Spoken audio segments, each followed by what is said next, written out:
Well, you can get the song going. Get this going. She said, "You are live." Oh yeah. Oh, forgot. Oh, she remembered. Whoa, whoa. She remembered. She remembered.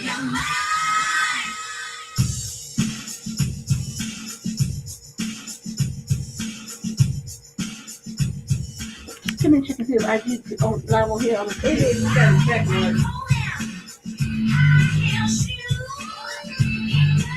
Uh-oh, you come back to bed.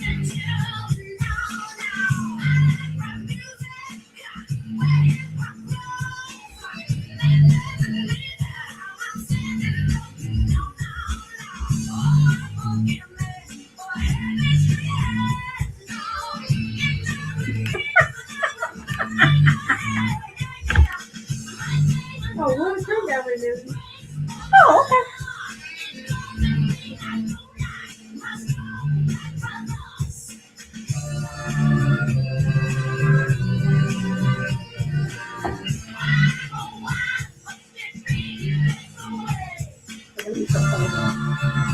That would be long, right? Yeah. You got to learn how to see me. Free your mind.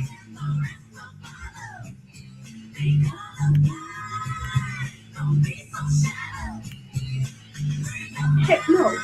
When I want to bring one of the backgrounds to here, how do I do that? I want to bring one of the things I made on here. How do I do that? You want a background? When I'm live, yeah. You have to set it up. What's the name? You have to set up and send it live video. So you have to have that in the feed. That one.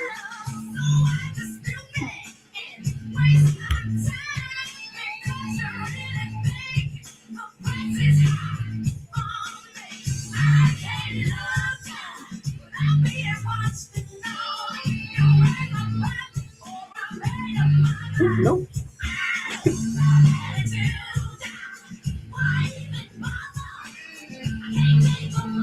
Why they leave right there? You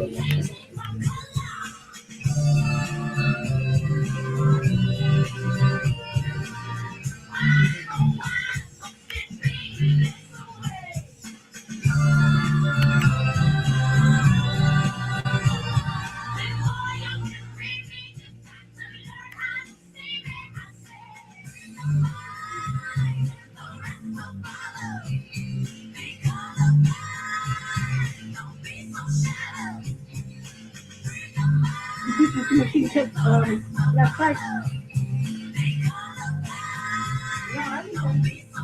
Can you see if you got to leave? I know you got 12 minutes to do it down to get to the reminder.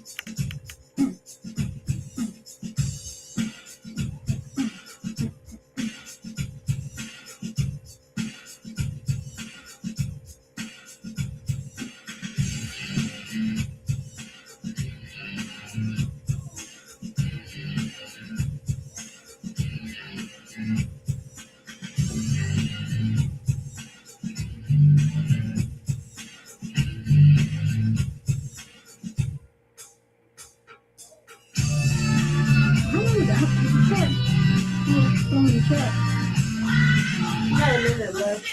Yeah.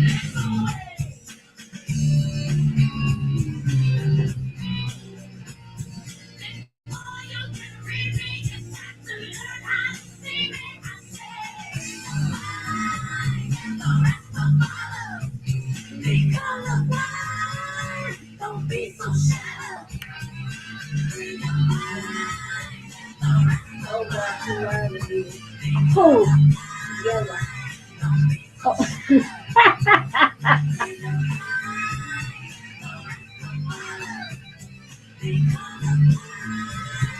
Who said yellow?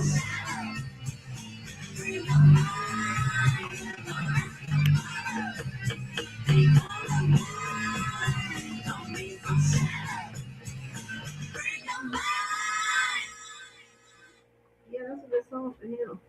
Who? Talk about that in the Oval Office. Oh, really? First you have to have a mind. There's no mind there.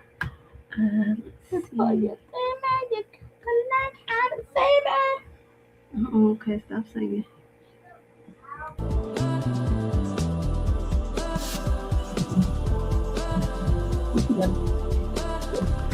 It's something to talk about with Dr. Fight, Brianna Murray, and L. Ellis. A weekly roundup of current events and what's happening in our world. Oh God.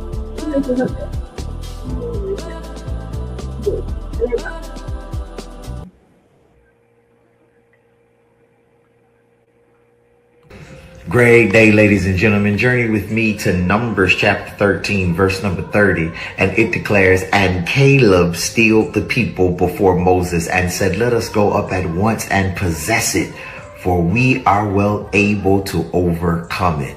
Ladies and gentlemen, Caleb teaches us that you have to make a determination to fix your focus. Fix your focus on what God has promised, because we have to be careful of who we hang around. And the reason we don't have it is because sometimes the people we have decided to surround ourselves with. There are 12 individuals, 10 can't see what 2 can see.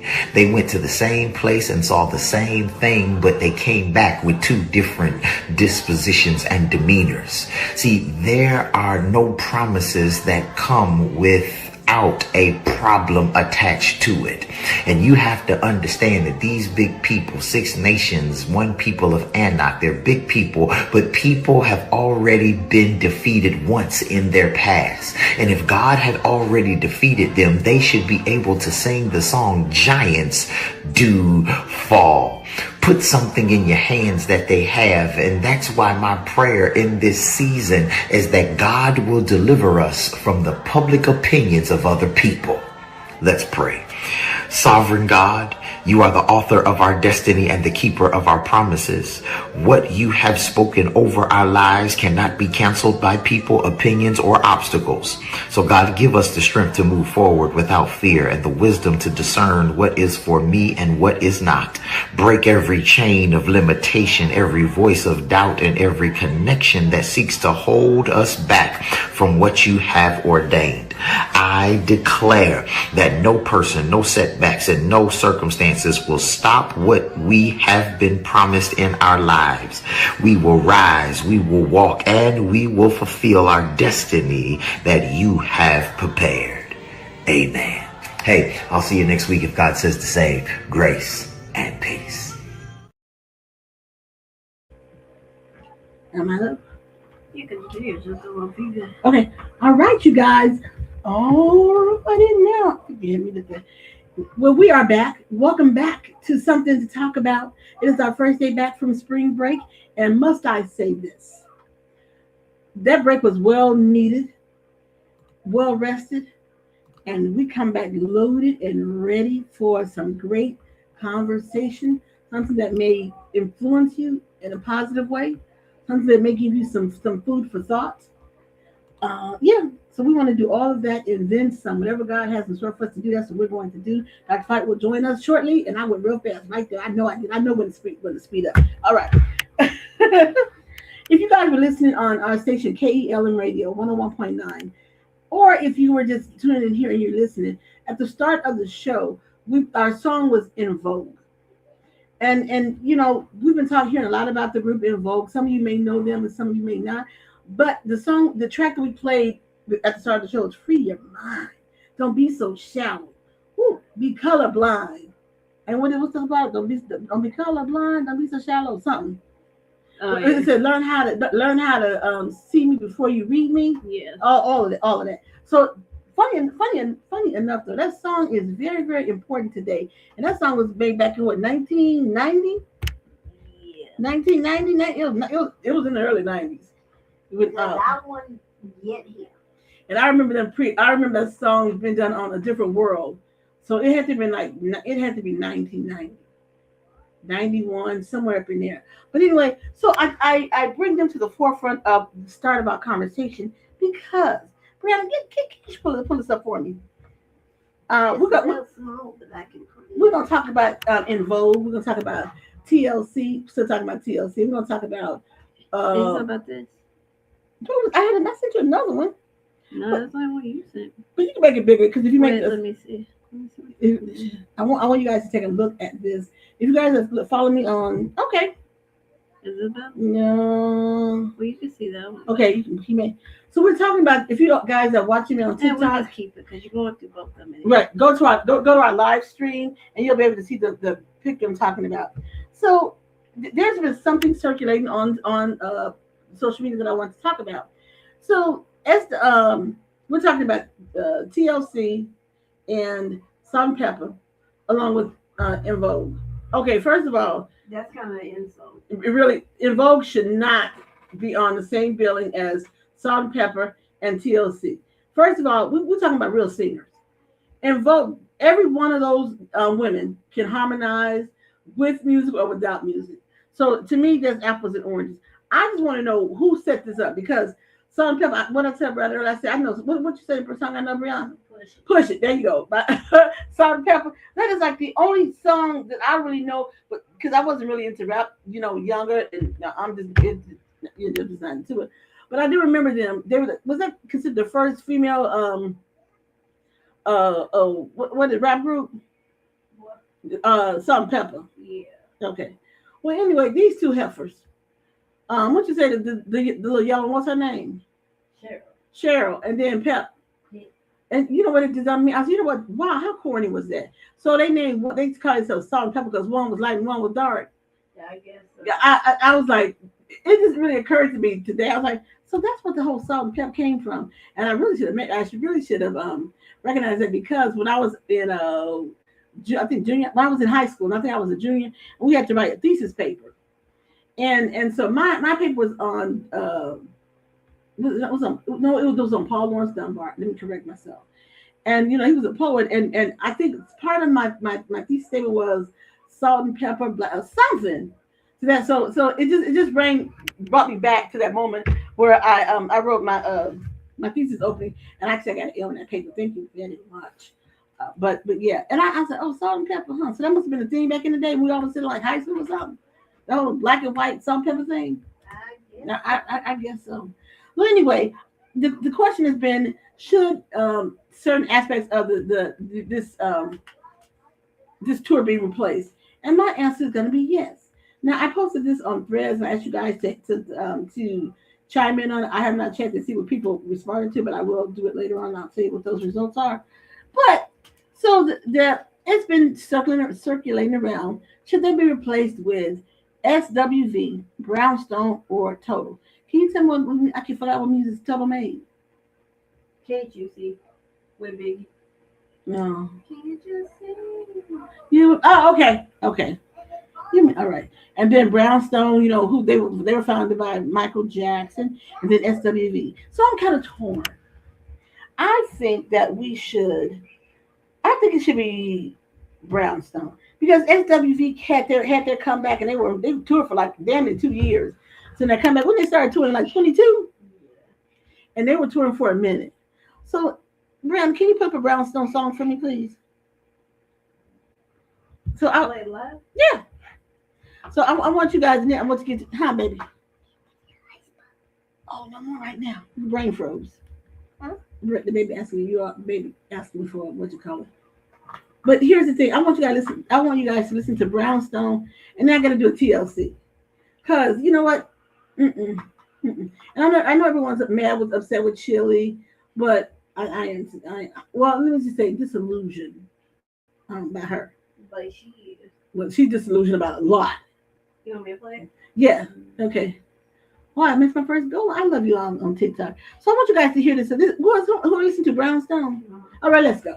Okay. Let's see.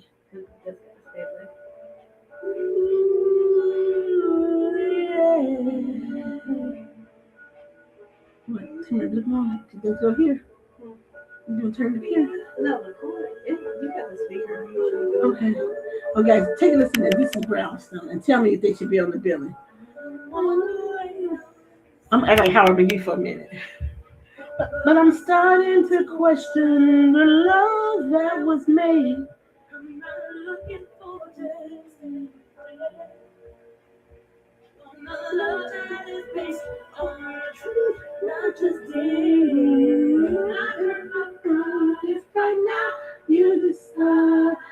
You are not ready to settle down. Come on, brother, hit it. Come on, his part. We can get it. You're mine in the light and the dark. If you love me, if you trust me, if you want me, if you Oh, yeah, the need one me. passed away. Who? Brownstone? Yeah. Yeah. Charmaine Maxwell. Yeah. If you need me.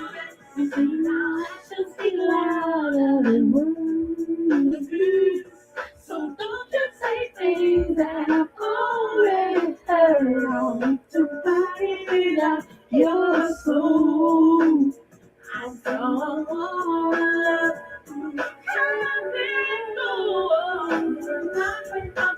y'all can't hear this in down she up there. She's singing. Sing, girl. Sing, girl.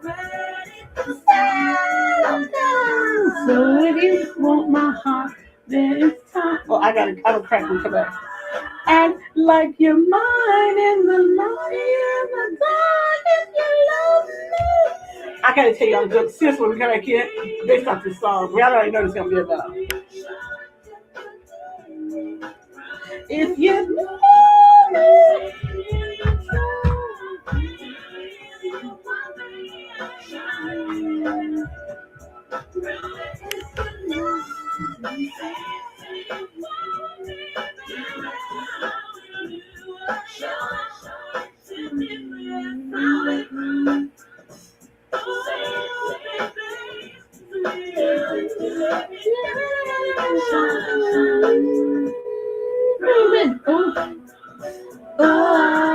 I wanna touch you, baby, and spread my love all around you, honey.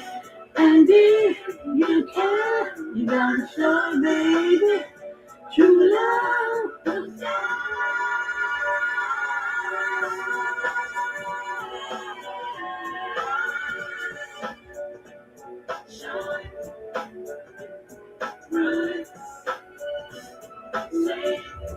Okay. I'm glad that myself. Oh, baby. Oh, baby. My sweet thing. My sweet thing. La, la, la, la, la, la, so baby.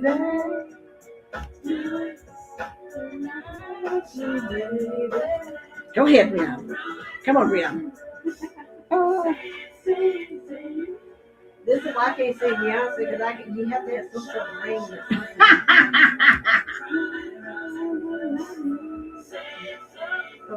Okay. All right. So as this song was playing, it brought me back to a conversation, which is why I'm kind of laughing as I'm talking to you all. So there was a conversation Brianna and I were having about a couple who had a fight. But this is the song that I did on. You gotta tell me to play that song because that song is like ideal. So to kind of give you guys a background about the story. You know, a couple has been dating for about a year, right? And you know, these are older people. And so, you know, the fight started because of course the female was like, you know, where this relationship is going. And the guy was like, well, you know, I said from the beginning that I would don't want to remarry again. Now, they have been an interracial couple. Well, biracial couple, right? Interracial couple. Now, you know, you and I used to date black women. No. So when the black woman asked the question, he was just like, "Well, I told you I wasn't interested in getting married." So, you know, apparently a couple arguments have ensued since then, and arguments are back and forth. Everything's on back and forth situation. Well, what would you call it? An ass cursing? I mean, I don't know what you gonna call it. Cursing out. Okay, It got very heated. Okay, so the conversation became very heated, and so the black woman used a couple of, you know, the FU expletives. Now, here's the thing: when a woman of color, a black woman, asks you where's this going, and I've been dating you for a year, you know, been around your family back, we've done the whole thing. You can't say I don't know. And then you even had to, I said, well, then he said use the L word, and use the L word. And you and what did you want her to do? So what she tell me? She told him go F yourself, don't play me for a effing fiddle, just the whole 9 yards, something that, as a black woman, we're gonna say them things. We're gonna say them things. And so him being a white guy was like, wow. I thought she was a nice person. Now, first of all, that's kind of insulting. Because just because she was upset at the fact that you still want to, play the dating game, and you all had been, going over to each other's homes and cooking with each other, been around each other's families. So I'm just gonna say past the age of 55. Let me just say that I'm just gonna get those age past the age of 55. Look up there. Why do you think it's okay for a woman to keep dating and not have a we're headed toward marriage, or maybe want to move in together? I'm gonna be honest though, I'm moving in with no damn body, because I the old school ghost man said you can't have the cow, you can't have the milk for free without buying the whole cow. So I'm just not that's just not me. And so I listened to the song and I was like, we go, because they probably listened to a lot of black music before. So I told brother, we're gonna have to share that song so really get an understanding of what the song is really saying. She said, what she said, it's not that I'm just not gonna be dating you. That's what the song is, right? Mm-hmm. I'm not gonna be dating. I mean, especially when you were dating somebody for a year and a half. So my question would be, is that an appropriate amount of time to ask someone, where's this relationship going? Because see, for me, Brianna's like, no, I move pretty quick. So for me, you're gonna have to come and meet. That's gonna be like part of like the first 6 months. No, hell no, we're gonna shorten that. That's part of the conversation. The conversation about the long-term thing got to happen within like the first few weeks. That's just me. I just give it a month. I can like stretch it to a month, but damn. I mean, it's just a conversation. It's just a conversation. It's just having a conversation about where is it going. Because I feel like this when you're up there in age, you pretty much know what you're looking for and what's going to work. But now, if we're hanging out and we going dancing and one of my friends, what the hell you mean? You know what that takes me to? Remember the final episode of Fresh Prince? Remember when him and Lisa, they were gonna get married. Will and Lisa were gonna get married, but they decided not to. And so remember, her dad and his mom, they ended up getting married. Yeah. And so he just asked, like they had met on the plane, ended up like sleeping together while they was there for the wedding, and they decided to get married at the wedding. And so Will told him, y'all take some more time, think it over. And so he looked at, because John Amos was on that. Yeah, right. And so he looked at, he asked him, you thought about it? She said, yeah. She looked at him, you said, you thought about it? He said, yeah. Say, well, hey, and what's it? No, take some more time. I remember John said, look, boy, I ain't got all that much time right now. And I concur. And everything that you would tell, I thought about that. I was like, I remember cracking the leg. He like, look, I ain't got that much time now. Move. You know what? Brenda, come fix it back. You know how to mess up some of it. No, don't be touching. Okay. Well, she know. So it's just that. It's just that when you're like over 55. What you do? I was just trying to take the picture off of there. Oh. You just gotta go down. Oh. So when you're over 55, there you go. Oh, okay. So when you're over a certain age, do you think you got to date forever? I think when you're at a certain age, what are you doing? Oh, I think when you're at a certain age, I think you already know who you want to marry and what you want to, and why you want to get married. Because let's be honest, if you have been around other people's family, you have been in each other's homes, you all have shared cooking, you're being intimate. All the things that, mature people would do. And I understand when you come out of a bad relationship. And I get that. So you're just like, wow, just getting divorced probably was a headache, and I don't ever want to deal with that again. But here's what I say, that if you feel like that person is worth the gamble, then you will go ahead and you will say, yeah, I want to, even if you say, let's get engaged and stay engaged for a couple of years. Well, I don't know how that's going to fall the person either. Yeah, a person like in their 60s probably not going to date you for like a couple of years. Because I know some people in my family who, they've been with somebody for a long time, and they was just like, you know what, you either get on the horse or get off. And that and when you set those kind of boundaries for people, yeah, They either gonna step up or they're gonna step out. You know. And my family member it had a beautiful wedding. Because but for me, I just can't imagine being with somebody for what, like 20 years and not being married. You know what? It's either or. It's either or. That's what I said. Sometimes people don't set boundaries. You know, and you have to set boundaries. And you know what? Now it's time to get up. You know, piss up, get off. Take the TT and get off. And so when I was listening to that Brown song, it was literally tickling me, just because I said, "Wow, you never dated a woman of color, huh? Never dated a black woman." Well, she shocked the hell out of him. She shocked him because he said, and because she cursed you out, did not mean she's not a nice person. She was just like, I'm too advanced in my age, so you act like you playing me. You know, and you know, cute as all get out. But still, that's no excuse. So Brianna been dispensing advice. So this is what she said. And I told her, I concur. You know, because, you know, they're not used to watching, you know, movies that, you know, with predominantly black folks and things like that. So Brianna suggested that they watch the film Boomerang. And I said, Brianna, what Boomerang? And you can explain, why Boomerang, Brianna? Why the movie Boomerang? Because they have relationship issues, but it's going to teach them how you have to deal. And so it's going to teach you how to deal with who? It's going to teach him how to deal with her. So it's going to teach the white guy how to deal with his black woman. Yeah. There you go. Yeah. Well, I was thinking like, well, how? Because think about the crazy part when the crazy girl was in there with the stranger. Remember how she was in a restaurant and carrying on? Well, that was a wild scene anyway, all within itself. That was a wild scene. But the one I think you're talking about was when what's her name? She kept hanging over the fence. Teacher kept hanging on the fence. She kept trying to console him because they had a one night stand or whatever. But you know what?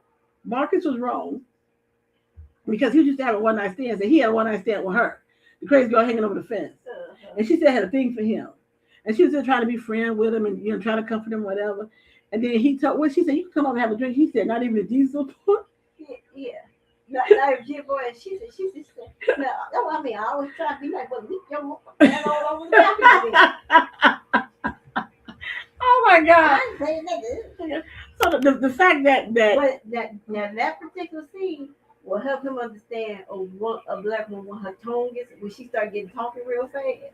Yeah. That's gonna help him. He need to watch it, Joker. He need to understand. Well, he needs to watch another black. What's another black movie besides Boomerang about relationships? I know we had quite a lot of. What's another one? If you're on TikTok, write it to me, tell me, and who it is. I can say Soul Food. Soul Food was a little intense. He needs that because But it was about relationships though. Right, because the one was achieving. Because he was sleeping with. Remember the young girl they brought around the family? He had to sleep with her. Because remember Terry, she got the knife and she gonna stab him. Okay, I do remember that part. Well, maybe he'll need to watch that. Yeah. He said, so you mean she might stab me? Yeah. I'm doing it. Yeah, no, so maybe not that. Yeah. But anyway, just when you just watch, some shows with predominantly black people, black cast, it's going to show you all how to relate, because as a black woman, I can tell you, I said, we're not going to date for a year. And then it's like you ask yourself, okay, so what's the end game? Because when women up there in age, the last thing they're going to do is say, we're going to date. Look at the people that's like 80 years old. And they still get married. Hey, Mom. So you got The Wood. Oh, The Wood was a cute movie. You got Poetic Justice. Oh, yeah. Oh, that's the one they need. What? Something new. What the hell is that about? Remember Sanaa Lathan? And she was always used to date black, but she had to follow for the white boy. What? I remember that one. That was her landscaper. Oh, I remember that one. Oh, sweet God. I'm about to watch that one. That was some of everybody in that movie. Mike Epps, Wendy Raquel Robinson. What the hell year did that come out in? Like 2006, Blair Underwood. Oh, I'm gonna have to watch because I have not. No, that's what if you come on the show, you go learn some shit because I have not. Yeah. And she didn't know how to feel because her family was predominantly black. Her family was black, and then she fell for the white boy.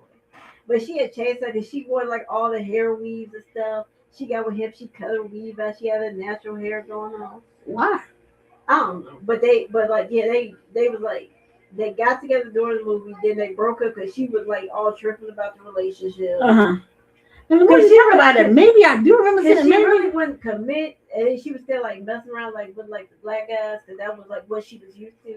Then she went and got the white one, and they got married. Now, the more you talk about it, I feel like I watched it. He had dog. He was like I said, he was the gardener. She brought him over to fix her like landscape, and then they fell for each other. I feel like I've seen that. Took her hiking. Then they got caught in the rain. Brianna made a valid point right here. Why is it when some black women get with white guys, you all got to go do the natural thing? I don't. That's why I don't understand. Because if you met the black woman with the weave in the hair or whatever, let me tell y'all something. Y'all see my hair. I don't wear a lot of hair, but you would if Brianna saw me because I tell you, y'all know my preference for dating, and it ain't a brother. But anyway, I do the short hair. If you ever catch me with long hair in my head because I'm dating somebody of another, whoop my ass, because that's just not my thing. And Brian will look at me like, what the hell wrong with your hair? Because long hair is not my friend. Well, I'm trying, brown sugar. Oh yeah. Two can play that game. Oh, that was funny. You know what? Maybe we need to get to the wife. Two can play that game. The Best Man. Yeah, that was a tearjerker though. The Best Man. Yeah, kind of a tearjerker. You know what the friend thing? No breakup thing. Deliver Us from Evil. Oh my God! Can we get to the wife Deliver Us from Evil? Ooh, that movie! I saw that the other night. Eva was a handful, but she had got the right one. And you know what? It's what's called showed her how she can be treated. How, a hard woman who's like been taking care of the family, doing all this stuff. She had a lot of responsibility on her, so she had to be that strong woman. And then Ella Kude came along, and he was like, "Oh, okay," because the men was scared of her. Eva's sister, they were scared of Eva. Eva wasn't a bitch though, but really. They got what else? We got Jump in the Broom. Okay, that was cute. Ooh, his mom was a trip and Jump in the Broom. Who was it? Loretta Devine. She played his mom. She busted the girl at the wedding. Well, no, before it wasn't talking about her parents weren't really her parents. Woo! It was that was a good one too. Jump in the Broom. Okay. We talking about movies because we're talking about interracial couples. She's Gotta Have It. Oh, that was a good one too. She's Gotta Have It. Yeah. So we trying Waiting to Exhale. No, he can't watch that one because then he'll think she gonna blow up his car and it's slow. So now. Well, no, maybe he needs to watch Waiting to Exhale because then you're like don't piss her off. How Stella got her room back. Yeah, Stella. Yeah. So we're talking about interracial dating and how white men can't seem to. Maybe he needs to watch Waiting to Exhale. He needs to watch Waiting to Exhale. She had a Waiting to Exhale. She burned your car and your clothes. Your car and your clothes, right? But and you then, was there one gonna leave her with nothing. She still might help you. Yeah, right. And she has to build a business. So you guys are tuning in. We're talking about interracial dating and how, and this is from a personal situation that we witnessed. And so the white guy didn't understand why the black woman had gone off on him pretty much because they've been dating for like a year and a half and wanted to know where the relationship was going. And then so apparently, he let some time go by and then call her. Now, is that an appropriate amount of time that you have to let go by, or should you, once you guys had the first fight, because this was the second fight, so when you all had the first disagreement, should you have maybe like tried to call her, like get your wits with you, and maybe try to call that night or the next day? What would have been the appropriate thing to do? Some before a week. Yeah, because after a week, because it's like as a woman, you sitting back, you look at the phone, like maybe you're gonna text me, probably like the first 2 days. After the third day, then pardon my friend, then you're pissed off at day number 3. I can tell you what she thought day 3. Oh, this MF got smart. he a smart ass. Yeah. Yep. So you wait a whole week to call. You wait for 7 days to call the woman back that you said that you love. Now the fact that he's white and the woman is black, okay. But you wait a whole week to call, and did you think she was gonna say, "Oh, hi, baby, I missed you"? Did you think that? Especially because you had not sent a text in between the not calling or whatever. You just wait a whole week to pass, and then you call, and what happened then? She cursed you out again. So this time she really let you have it. Then she talked about you, talked about the fact that she wasn't gonna be played like a fiddle. That was old school right there for real. And the fact that is that she was not gonna be the get over girl. Now that right there, I said, ooh, I said, ooh. When I heard that, I had to lean back like I just did in my chair. I said, ooh, ouch, hello. You're not gonna be the get over girl. Cause and we have those conversations all the time. I Brianna, because Brianna hang out with more of the Caucasian people than I do. Do the white girls ever consider themselves as being the get over girl? Or is that something that we talk about in the black culture? Oh no, they never thought that. They like being on the rebound sometimes. Oh, they like being a rebound? They don't even recognize that they the rebound chick, huh? Exactly. Well, sometimes sometimes when they rebound, they end up married, right? That don't happen too much with the black woman. No. Yeah, because we don't do the rebound thing, and here's the thing, black men, for some reason, you like sometimes play that whole rebound game, that whole rebound thing, like, oh, I'm just hanging out. I just don't want no strings attached. I just want to be, single. Let's just have some fun. You know what? I'm insulted by that. To be honest, that insulted me. If a man comes to you and they say, "Oh, we just want to be friends," and we can still do the and not have any strings attached, that's insulting to me. I mean, they ain't never happened to me because here's what I do.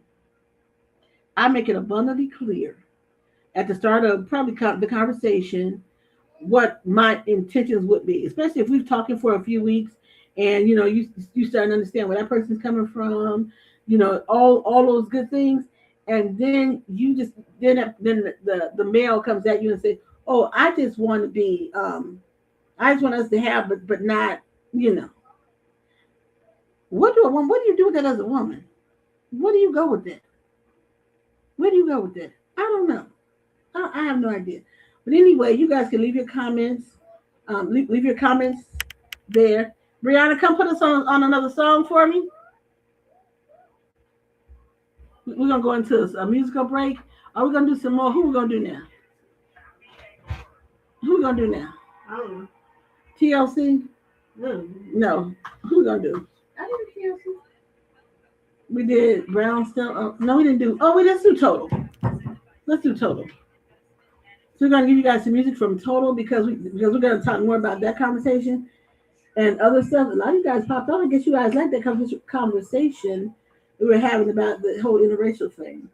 But yeah. And here's the thing: some white guys be on point because if white guys have been dating black women a lot, they know. Because I watch you all on social media. Some of the white guys who date, you all know. And when you say, "Oh, you love a black woman," that means you've been around them for a while and you understand where the black woman is coming from. You understand that.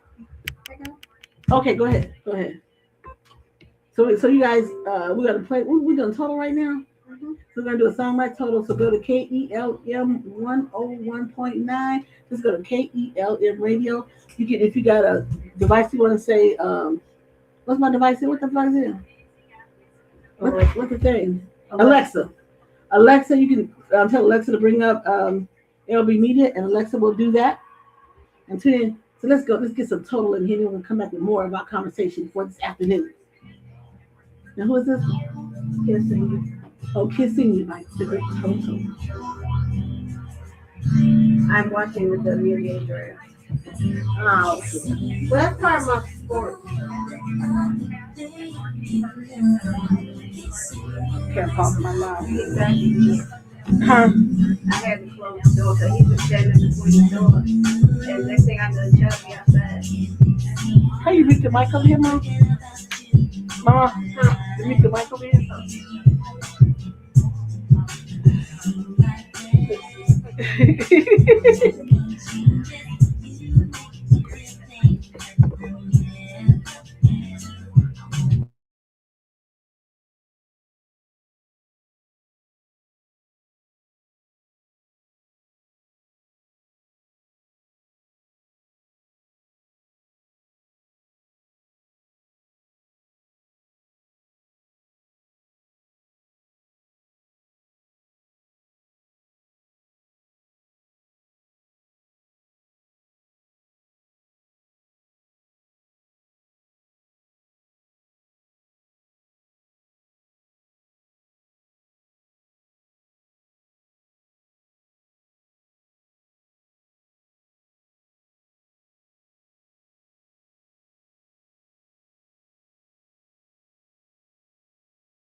All right, guys, that was the group Toto, and we played these songs because we're saying who should be replaced on the Evolve tour. So we got Toto, we did Brownstone. Those are options. So you leave your decision in our comments.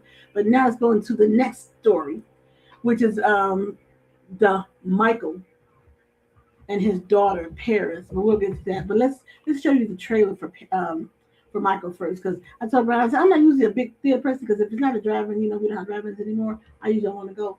But when it has something really good, she really wants to see this. Yeah, like I did, the Color Purple. Yeah, I went to see that one, and so now I got to go and sit in the theater. And what does Brenda say? IMAX. I got to do the IMAX thing because I want to see this.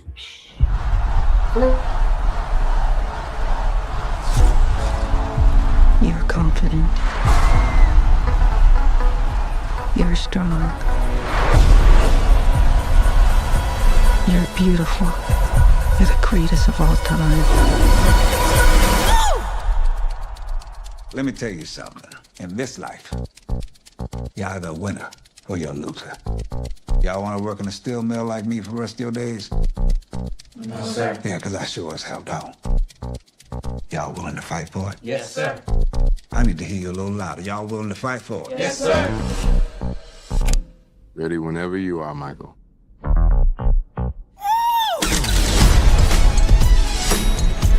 Do you know what I'm after? You want to be the biggest star in the world? We need to capitalize on Michael's success. Because the Jackson family is the brand. That's our Coca-Cola. And we need to start selling. So I'm planning an international tour. This is just the beginning. I need to think. I told you what to think. I love my family, but I just want to do my own thing. Just have all these ideas in my head. Just gotta get them out. Then do it, Michael. Not a little boy anymore. People always told me, be careful what you do. Michael, I knew you were different the moment you were born. You have a very special life. And mother always told me, be careful who you love. I believe music can change the world. When the lie becomes the truth, the bitter cheese, not my love. Spread love, The bitter cheese, joy, not my love. and peace. She's just a girl. That is what I want the world to feel.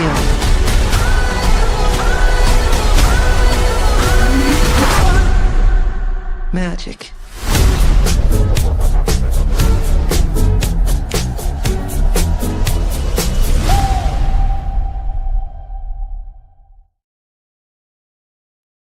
All right, you guys.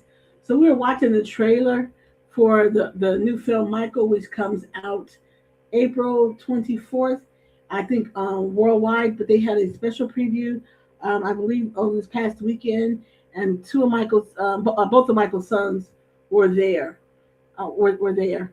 But, and you know what, and people are giving it rave reviews. You know who I didn't know what was in there? Brian. What's his name from The Color Purple? Coleman Domingo. So Coleman Domingo is playing Michael Jackson's father in the film. I don't know who's playing the mother, but here's the thing: some people will say, "Oh, remember the film back in the day, the Jacksons?" Okay, but it wasn't just about. It was about the Jacksons as a whole and how they started their musical career. So that was that, and I think that was I think made for TV. So it was a multiple episode made for television. So this is, I guess, just leaning into Michael a little bit, or maybe the family. I haven't seen it, so I have to see it so I can really talk about it. But I think one of the things, it looks really good. It looks really good. It's going to tell some secrets, and look at Joe, and it's all going to tell. It's going to tell the story, a different story, or I don't know how different it's going to be from the Jackson story. But anyway, the trailer looks really good. What's that? Oh, the trailer looks really good, and so I want to. Don't give them outside now. We got paper. So it looks really good, and let's go here. So as I said, the brothers, both Michael's boys, his sons were there at the premiere. It was out of the country. Where was it? I can't think where it was. What was the premiere at? I can't remember. But it was out of the country. So anyway, I said Michael was there, and of course, absent was the daughter Paris. And let's get into this little title of heifer. She doing good now. What she called her own. That ain't what I call it when you all weren't watching it. But you can figure what that one out. But so there's been stories circulating. They haven't been proven to be true, but they are circulating that as time has gone on, that she has become friends or become friendly with one of the boys who accused Michael of sexually molesting him. Now that has not been confirmed that is true, but the fact that she didn't go to the film opening, and she said because it made her look, she didn't like, it made her look bratty. She didn't like the way that they made her out to be. Can you say arrogant? And I'm talking about Paris Jackson. Can you say arrogant? Think the world revolves around you. There's so much to her that I don't like. I think when Michael died, she was up on stage saying, my dad, this is my dad, that. Then here's this almost 20 years that he's been gone. She is all of a sudden you befriended a person. What would possess you? That would be my question. What would possess you to become friends with the family or the man now? He's a man now. What would possess you to become friendly with the man who accused your father? Now, keep in mind, your father did stand trial for that. He was found not guilty, and also he paid a hell of a lot of money. He paid a heck of a lot of money. Oh, Brian, Dr. Fight tried to join. I didn't see it. Oh, here it is. Okay. So there's Dr. Oh, did I do it right there? Yeah, you did. Okay. So here you go. So my question would be, we're talking about the movie Michael. I asked the question: what would want her to befriend the person or persons accused her father of abuse? Now, your father left you. Your father left this trust, and this trust has grown by billions of dollars since he's been gone. You guys living off the interest alone because of the massive amount of money. So what will possess you to go and start having a conversation with these people? Now, do you realize that you're possibly opening the door? Because if you're saying, "Oh, there could have been something to this story that I agree with," could it be that you may be opening up the door for a lawsuit to the trust? Now, if you open that door, you realize that that's money that's supposed to go for you and your siblings, right? But not even just that. To me, your father, it was a lot going on, and Michael was being charged. I think he had been charged twice, and I think one case was dropped, then another case circled back around, and he stood trial for that case. But during that time, he had paid I don't know how many millions of dollars out. And Brianna and I were going through the list of people that had spent time with Michael Jackson, and they never had anything to say that he did wrong from what's his name, the guy who played Webster, to Alfonso Ribeiro, Corey Feldman, who else? There are so many other actors who spent a great deal of time with Michael and never said anything negative that he touched them in an inappropriate way. Now, I have always asked this question. I don't condone any person who abuses a child, a woman, or in any kind of way. I don't condone any kind of abuse in any way. But I always, when you're watching the trial, watching the pleas, and you would always hear, this is always my question. If you are a parent, why would you allow your child to stay overnight for days, apparently, at this man's house and you not be there? And I always said, to me, that was very suspicious, because I don't give a damn who you are. I don't care what your so-called star power is. My child will not stay overnight with somebody I don't know. Somebody I don't know.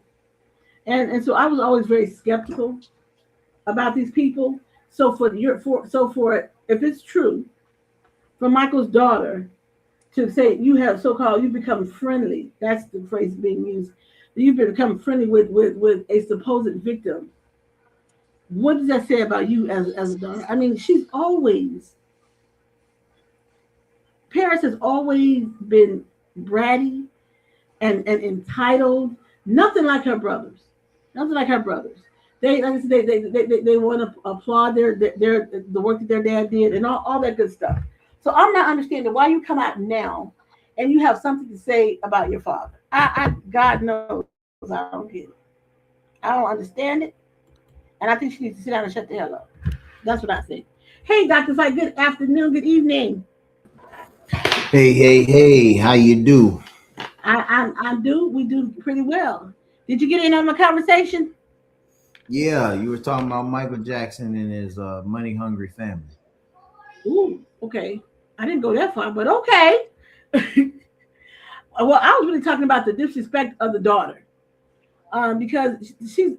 I said it's not confirmed, so I don't know, but saying she's become friendly with one of the so-called victims, and so she didn't go to the premiere that was out of the country for the movie Michael, which I want to go see. So what are your thoughts on it? Tell me what you think about it, because I think it's ridiculous for her to be talking about that at this stage of the game.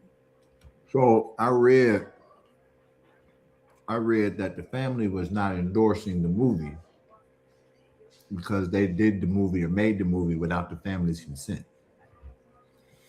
Which I believe that the reason why the family didn't give consent was because the family wasn't giving any money. The royalties to the movie of a depiction of, Michael. Mm-hmm. Which, so this boils down to a legal conversation. Okay. Who owns the rights? The trust. To Michael Jackson. Not trust. necessarily. Because I don't know that Mike's trust owns his royalties. But okay, that's a good question. But I thought that based off the way the kids get compensation, that they're cut so much money. I don't know per monthly. I don't know how it is from this particular trust. So why wouldn't the royalties be included in that?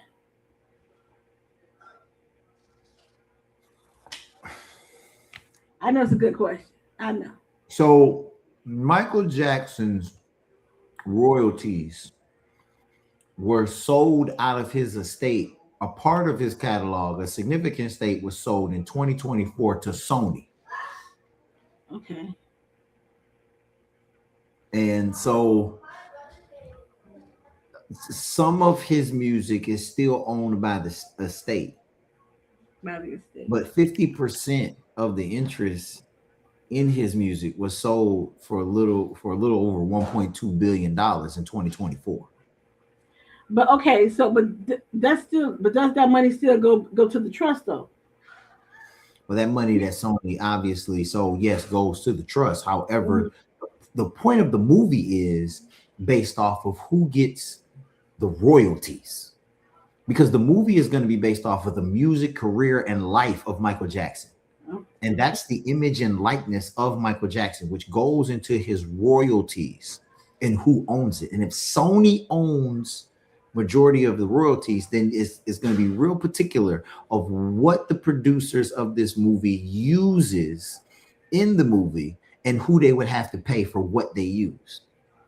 So for the family to come out to say they're not endorsing the movie because they're not getting any money from it, it means that Sony cut a deal with the makers of the movie to only use the Sony portion of his royalties, so Sony gets the money for the movie and not the estate. So interesting. This is why we like him, because that was a point, because the fact that his sons were there, I felt like they had the family support, and so and since that Jafar is, because he always looking for money. Jermaine always looking for some money. So the fact that Jermaine's son is playing the title character, I would think that they would be endorsing the film and instead of the opposite. And I know like so many of the songs from like Off the Wall, I think Bad, that album, I think all those are ones that I can see from the trailer that are being played. So are you saying my question would be the latter music that he made is that part of Sony and the earlier music is not? Because if we go back to the earlier music, a lot of that was Motown, right? Quincy Jones, right? But Mike, while he was alive, bought his royalties from Motown to own them himself. So maybe that's the part that's being used, and not maybe that's the part. Royalties take a lot of different twists and turns. Oh, well, okay. This is another avenue that I didn't consider. So what you're talking about? You're talking about Paris Jackson, right? Yes. Mike's daughter. So Paris Jackson, she's one of the family members that have distanced herself from the project. Mm-hmm. Right. She stated on her in Instagram post that she had zero involvement in the film. Mm-hmm. Now, she read an earlier draft and felt that there were some parts of the film that were dishonest of her father. So she said that she wanted them to rewrite or redesign those parts of the movie. And the film producers, really wasn't trying to hear her out. Okay. And, that's where she is kind of taking her stance on the movie. Now obviously Jermaine and Marlon are two that's in support, and they got financial reasons to be in support because they're getting paid. Definitely. I mean, because like I said, their names, their likeness, all that is being used, from when they were kids. So of course they want the financial benefit from it.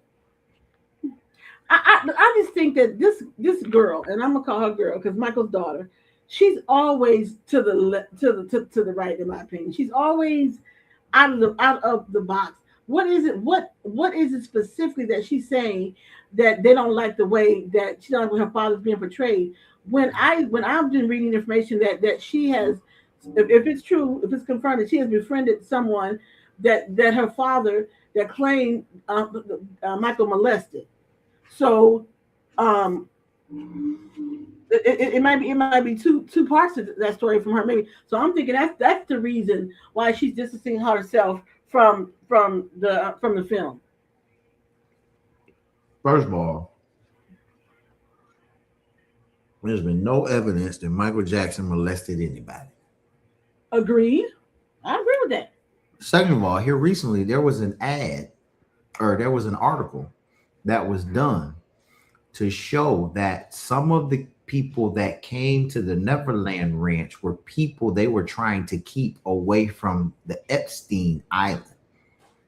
Oh, stop it. Yes. Mike knew about Epstein back then and was trying to save young people from that. And as a result, in retaliation, the powerful men that was abusing young people through Epstein had put a case together against Michael Jackson because he was trying to be a savior to those children instead of them falling in the hands and traps of Epstein. This is why I tell people, you guys got to come and listen to, because this right here, if they want to say breaking news right here, this right here is breaking news, because I'm just like, wow. I saw that on I think it was Apple News or something. There's a whole article on it. Man, Epstein was all over the place, but now you know what?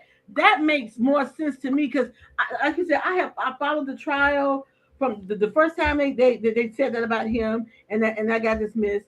Then the second time that he went on trial again, and I always ask the question: you had so many people, celebrities back then, like from Emmanuel Lewis to Alfonso Ribeiro to Corey Feldman, and the list just goes on and on. Who were there, who spent time around Michael and never ever had one thing to say about him. Then all of a sudden, you get these couple of people out of nowhere, and then all this blows up.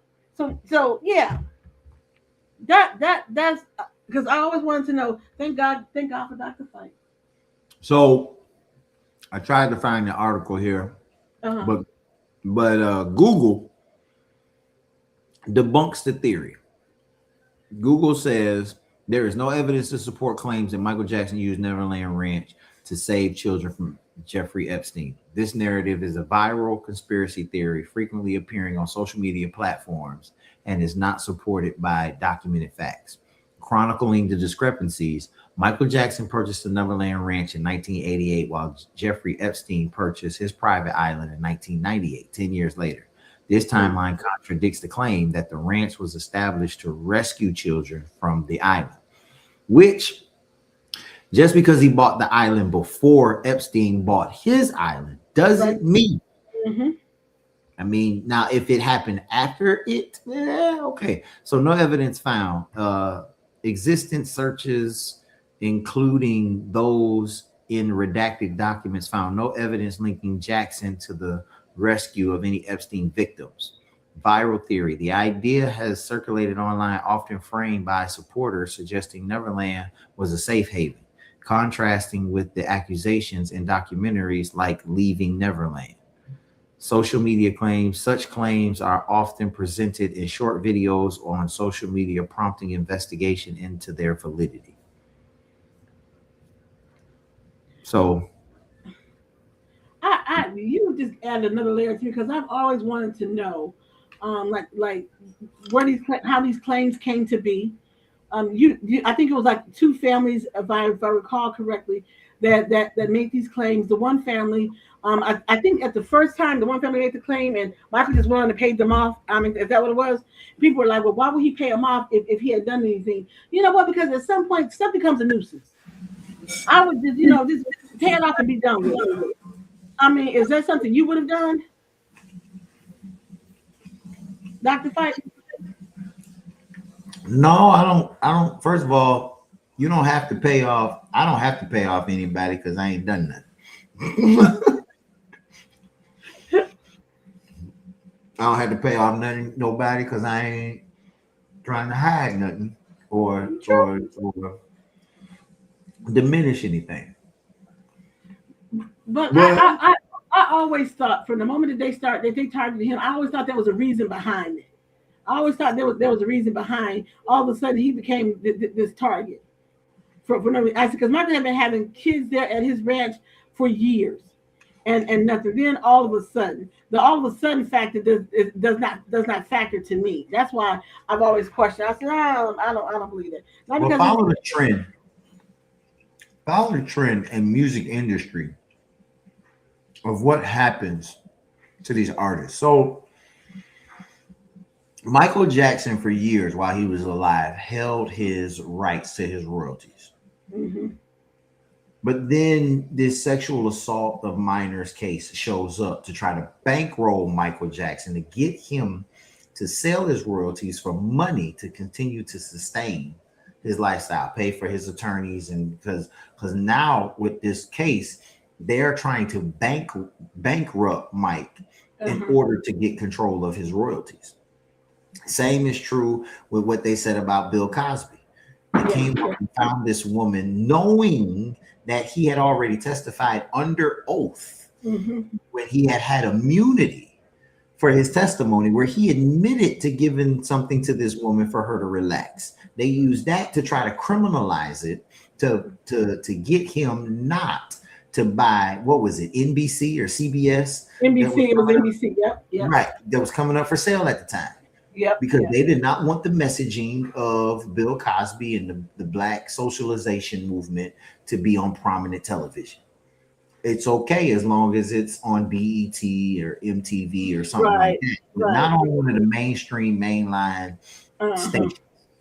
So they had an issue with that, and they tried to bankrupt him. Same is true with P. Diddy. They wanted his royalties. Bankrupt him, get his royalties. Same is true with R. Kelly. Bankrupt him, get his royalties. They least recently tried it with Jay-Z. Try to bankrupt him to gain his royalties. Because what we are understanding is there are so many steps ahead of us. What they are trying to do, the importance of getting royalties in today's market is they no longer need the artist any longer because of AI.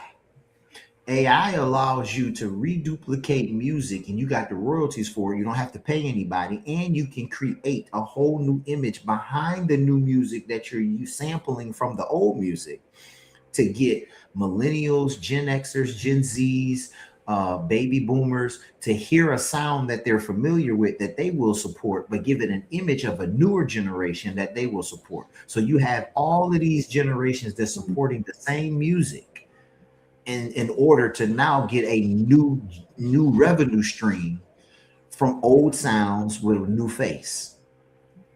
And you don't have to pay anybody for it. You get all of the money because you own the royalties of all of the music. Which could be why too. Why when P Diddy got into trouble, he started giving the artists back their masters. Right.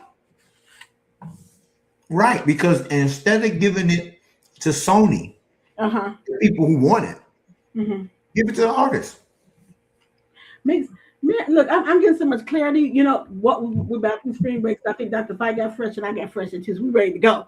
I like this. So I was wondering why, when you talk about the artists, why so many they were giving them back their masters, and so now I think the artists, they know too that hold on to this is mine. This is my money. So I'm going to hold on to my masters and not sell them. So I'm going to reap my own money. So I think that was pretty good. Do you know if R. Kelly keep his masters, or did he lose his? All the masters he collected? Oh, he sold them. Well, he didn't sell everything. He sold enough to finance his legal team.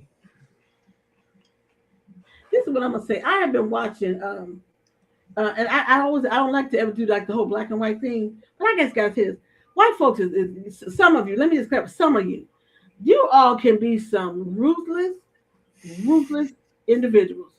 It's like you have no shame. And I'm not talking about all of them, because that leads me to the next story. When I was reading over the weekend, everybody was wondering why Melania Trump stepped up to the microphone on Friday. And so I was kind of wondering to trust her, because she never speaks ever about anything, not at all. So she comes out and she makes this whole speech about the whole Epstein thing and what have you. And I was like, what's the deal with this? So the more I kind of watched over the weekend, well, her best girlfriend was married to this real estate guy in New York that was friends with Trump. And so Melania came out and basically said she wanted them to do this, finish the Epstein investigation, kind of like, whatever. And so the girlfriend came out and told her, you don't really want me to start talking, because as best friends, as good friends, I know everything. But the gist of the story was that this man you married, where is she from? Cuba? She's not from Cuba. She's from, where is she from? The man's ex, she's from somewhere out of the country. Anyway, she was divorced. She's divorcing the guy, this real estate mogul. He ended up. They said that him, some friends of Donald Trump's in his circle, that they deported the woman, and he kept their 15-year-old child. And I was just like, you know what? Just the nerve, to me, that is ruthless beyond ruthless, that you would separate a mother from her child because maybe she wanted you to pay her X amount of child support, whatever it was, that you don't want to pay her. So you just say, I'll have her thrown out of the country and I'll keep my kid. And so here Melania is fierce. Melania's trying to keep her quiet. Melania does not want the secrets, all the things that she knows. And the woman came out and said, you don't want me to start talking because I will tell everything. And I'm just like, girl, come on, tell it. Because we all want to know, because she knows. Melania came out and said she had no dealings with Epstein.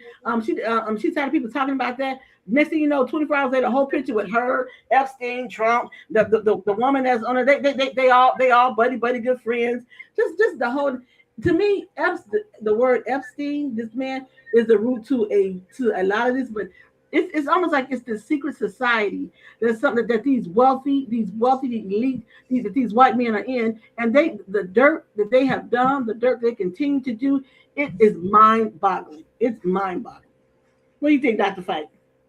Well, so you're right. I know. She went. It was last Thursday. Yep.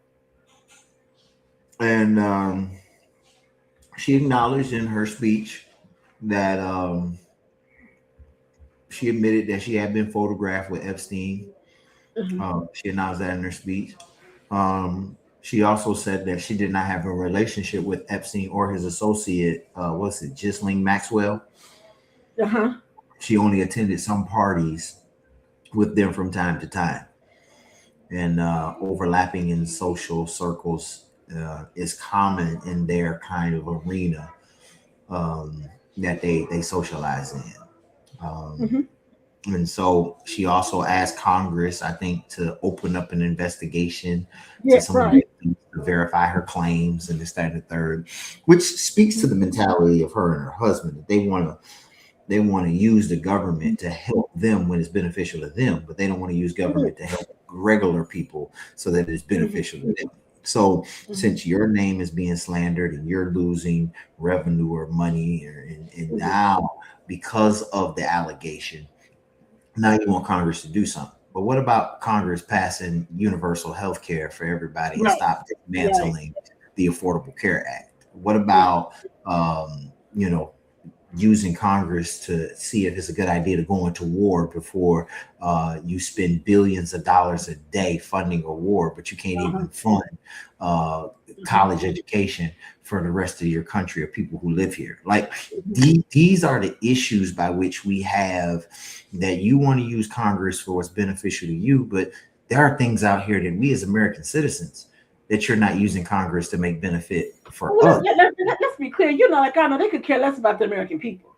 That's not the problem. You got medicine in the whole healthcare industry is nothing but a profitable commercialized. It's not about healing and healthcare. Right. This is about profits. Right. This logic. They are literally, to me, robbing the American people right in our face. The American government said that monopolies are a problem. But watch this. CVS owns the pharmacy, they own the medical unit, and they own parts of the hospital. So who you say? You said CVS or CVS? Who? CVS. Oh, CVS. Okay, CVS. CVS owns 3 levels of medicine. So if one patient goes to their primary care physician and then they have to go to a hospital for special care, and then they write a prescription that only can be filled at the CVS pharmacy, then CVS was able to charge the HMO for the visit. They were able to charge the insurance policy for the x-rays, and they use the insurance to fulfill the prescription. They have 3 areas in which they're getting money from that one patient. And then when they're questioned about it on Congress, they say it's a good business practice to have holistic care for the patient. Holistic care. This is what they use. You made a valid point, because when Dum Dum was running for office, all you ever heard was men talk about the business factor of government. And I said, you cannot, I've said this and I will say it again, they're trying to run the government as a business.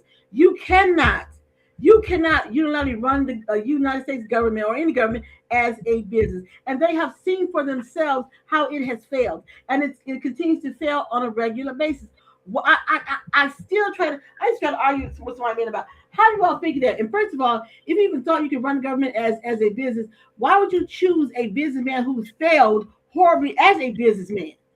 that you think that you could take a government on this level and run it as a business when he couldn't even run his own private entity. That's what I don't get. So now they're being shown the fact that, and they don't like it, like you all these different monopolies that you're talking about, and people are not getting equal opportunity. Now they don't like it. Now they don't like it. So what do you say to that, to them that says, oh yeah, Donald Trump would be a good idea because he's a businessman? What the hell is that? How do you like it? That's my question. How do you like it now? They don't. But even the idea of it was silly to me. Even the idea of how do you run a government as a business? How do you think that that's going to work? It's not working, and you can see that it's not working. And some are going to double down on it and claim that it's working. And then you align yourself with you align yourself with all these liars and crooks and thieves, from within the country, from around the globe, and they think that it's actually going to work. Yeah. And since we're speaking about that, let's talk about JD Vance's weekend of hell. I'm gonna let you start with that one, Doctor. Let's talk about JD Vance and how going up on a global stage and endorsing, what's his name? What's his name? What's his name? You go up on a, oh yeah, what's his name again? Obama. What is it? Orban. Orban. Yes. You go up on a global stage, you idiot. You pull out your phone. You call your boss at the White House. He puts it on the speakerphone. You endorse. Oh, he's a good guy. Vote for him, whatever. And 7 days later, he got his ass kicked. Okay. Now, to me, that was like tasty pudding. Okay. So that was one of JD's faux pas. The next his earlier faux pas was that you go sit down to have these meetings with Israel, and you got nowhere. You got nowhere. So let me ask you all this question. Can anybody read the room? This is our new phrase. Read the room. The room is saying that Donald Trump is scared and he's trying to find a way out of this whole Iran war bull crap. So he's gonna pull you, JD, out and light the fire to your feet and then lay everything at you. It's all gonna be your fault. How you like it, JD? And he's only getting started. He ain't finished. He just started with your stupid ass. But okay. So keep on clinging to everything that he says and be his bootlicker, because your boots are gonna be the one on fire. Love it. You couldn't ask anything better. Your thoughts, Dr. Fight, because I'm enjoying this. Go ahead. I know Dr. Fight like, why she do this to me? But I'm enjoying it. He knows that I'm enjoying it. I call these are what we call the new DC comics. This is a comedy of tragedy, of tragedies all across the board. Just a level of stupidity that is so. If it wasn't so pathetic, it would be funny. But it is kind of funny though. But, okay. I digress. Dr. Fight, go ahead. I'm gonna shut up. So historically, the vice president has always had a part to play in sealing deals. So it's no different than JD Vance. So here's the issue. Here's the issue. Number one, we have a president that foreign policy experience he had was basically how many Hispanics he had on his job sites that he did not pay for building his business. That's as much foreign policy as Donald Trump has had in anything. He wrote a book on sealing the deal and hadn't sealed a deal yet. Was it the art of the deal or some crap like that? Yeah, something like that. The art of the deal. And that obviously that artwork only works for general contractors in New York, because he has not signed a deal anywhere else in the world. So you send JD Vance in. He goes to Hungary and deals with Viktor Orban. That's really Trump's closest ally in Europe that he can find.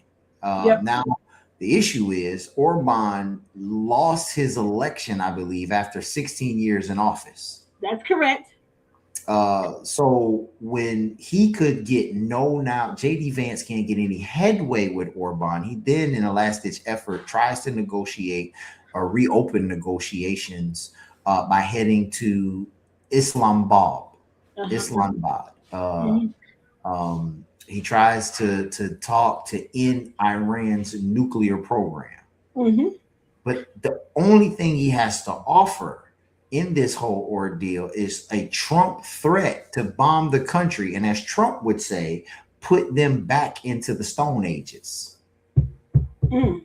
And so Iran knows what Trump does not know is that Trump knows that, yes, we can get together and become a nuclear power. And it is very dangerous to the world for Iran because of their political as well as religious ideologies. But you can't burn bridges all across the world and then ask the world that you burned in the past to come and help you in a conflict that you started. That's what I said. Barack Obama was very strategic to get an Iran nuclear deal as well as inspections signed in a treaty. Yep. Trump came into office and said the treaty was horrible, rip it up, throw it away. Obama in response said it was a dangerous thing to rip it away because if you rip it away, you have nothing to hold them to with NATO to get them to help you and support you. Mm-hmm. Trump then responds and says he's the former president. He doesn't know what he's talking about. Mm-hmm. Mm-hmm. Now let's ask Donald Trump today if Obama knows what he's talking about. Oh, now let's be clear. That's fine. He'll never admit that Obama knew what he was talking about. He'll never do that. Now that's because he can't get a nuclear deal signed right now. And if he does, which is highly unlikely, he will say that it's the best deal in the world because he made it. He'll always try to take credit for something he had. Pick it up. Pick it up. Yeah. He'll never acknowledge that he has no clue about what he's doing. I find it very interesting. The whole weekend was just like a whole comedy of errors that I just watched. But it brought me to this point. I said that all people that's associated with Donald Trump, that they're going to fall first, and he'll be the last to fall. And when you look at how does this loss for him affect his relationship with Putin? How does it affect his relationship with Putin? We ain't heard nothing about their romance in a while. Oh, it's gonna be a good one. It's gonna be a good one. He's gonna need Putin. Dr. Fight. So you missed out on our early conversation with people on here going crazy. But listen, so I asked the question. We talk about interracial dating. Look how he looked up at me. Interracial dating. So Rihanna and I know a couple, and it is God knows it ain't me. So before y'all, it is not me. Let me clarify. It is not me. So there's a couple. That the guy is white, the woman's black, of course, but they're older couple, past the age of 55. Now they've been dating on and off for a year. The woman's asked, "Where's this relationship going?" They had because at the start of the relationship, he said he was just getting out of a 30-year marriage, was not looking to get married ever again. And at the start of the relationship, the woman probably was like, "Oh, that's cool. You know, we just seeing where this is gonna go. We're just dating right now. It's all good." Well, let's fast forward to a year, like a year and some months, and she asked this question again. She didn't get the answer that she wanted, and so she goes off on him. Now he decides, well, I'm gonna let her cool off for a week, and not call her, not text her, not do any of that. So after a week, he decides to give her a call. Well. What do you think happened there? Now keep in mind, this is a Black woman who's educated, got her own, which she laid that out to him. So what do you think happened there, Dr. Fike? Give me your thoughts. Let me from a male perspective, from a therapist perspective, from a pastor perspective. Give it all to me. What do you think happened in that conversation? So she actually answered the phone. Yes. But you know why she answered that phone. But I'm gonna let you explain to the people why she answered the phone. Why? Well, I wasn't anticipating her answer the phone based off of how you were going down this road. But now that she's answered the phone, I would surmise she has some questions. Yeah, you might surmise a little stronger than that. What's stronger than questions? It wasn't even a question, but she just ran it down to him about what she thought he was thinking about her, which was like she's like, I don't know who you think you're playing with, but you can't play me, don't play me like a fiddle was one of the phrases that she said, and don't think that you can compare me to your drunk ex or all of those things. And she has more expertise that he couldn't really get a word in edgewise.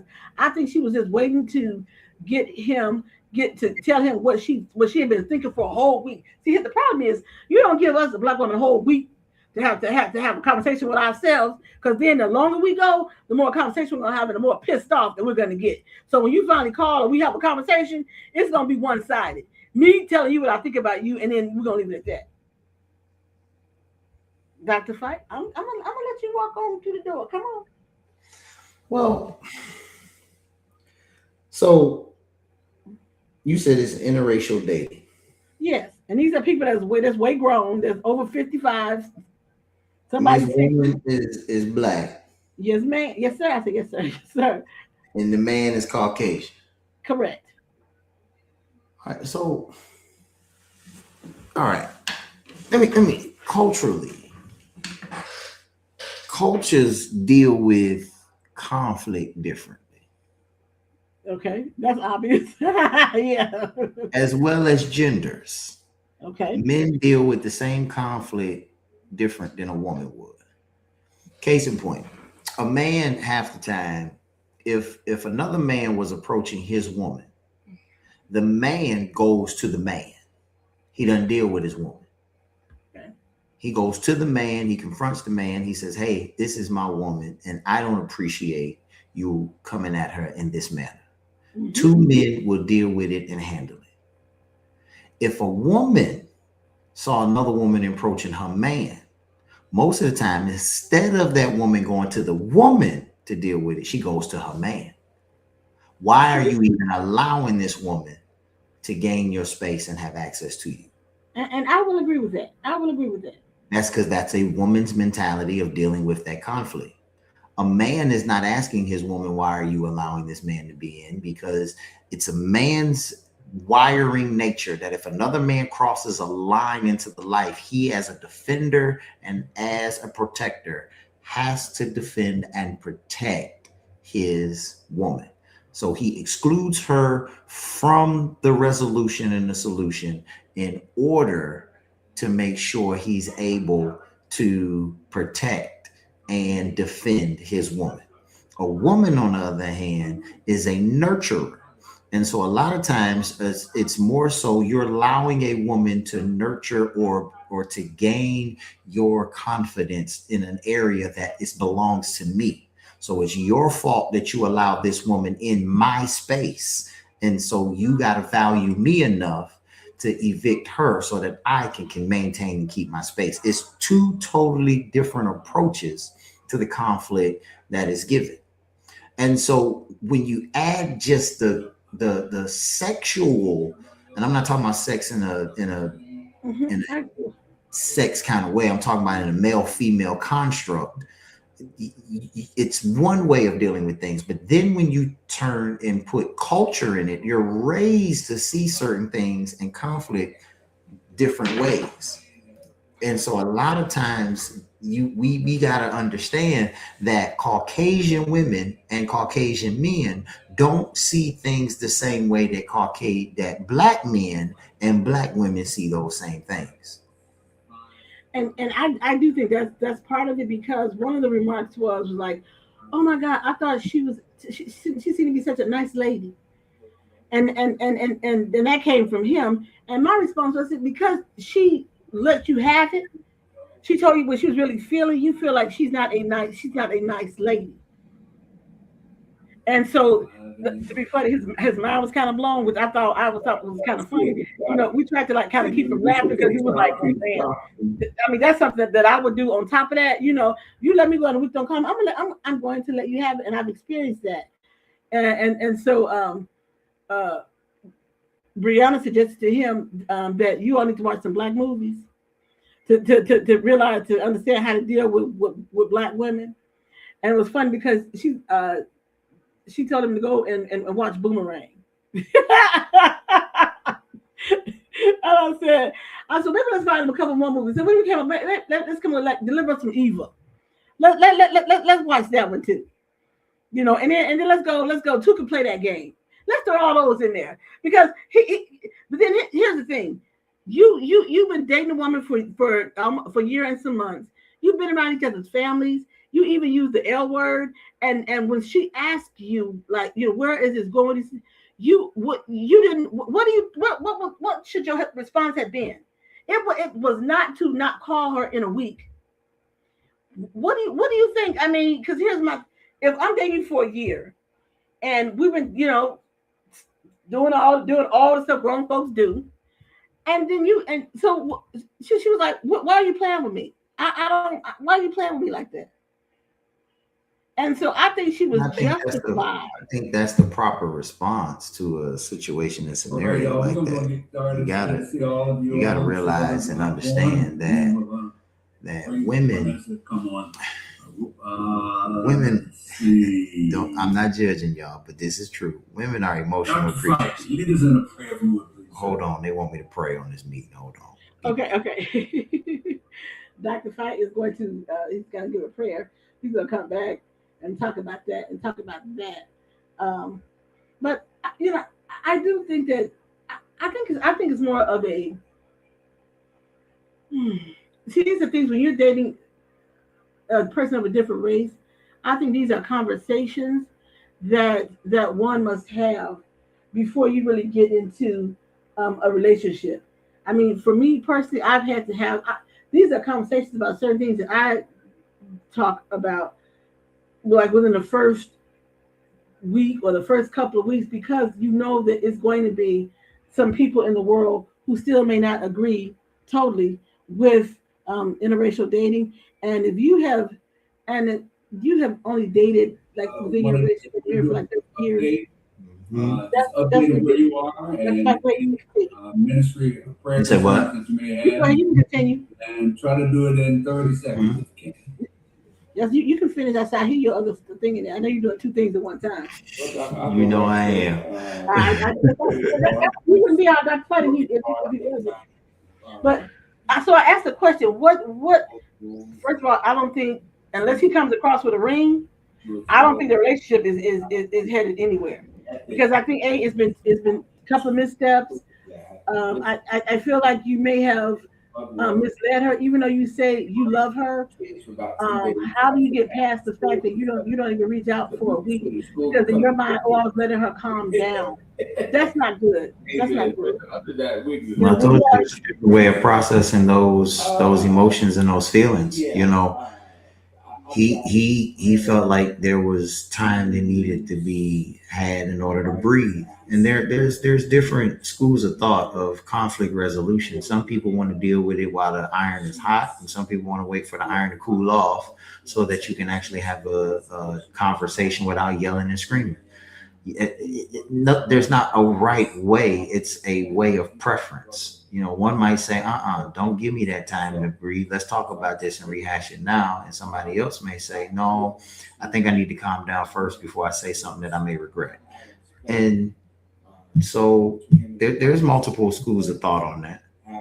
But do you think that, okay, even if that was what he was thinking, he could have said, he should have sent her a text message or something, said, I just need a couple of days, because, to calm down, to think about everything that was said.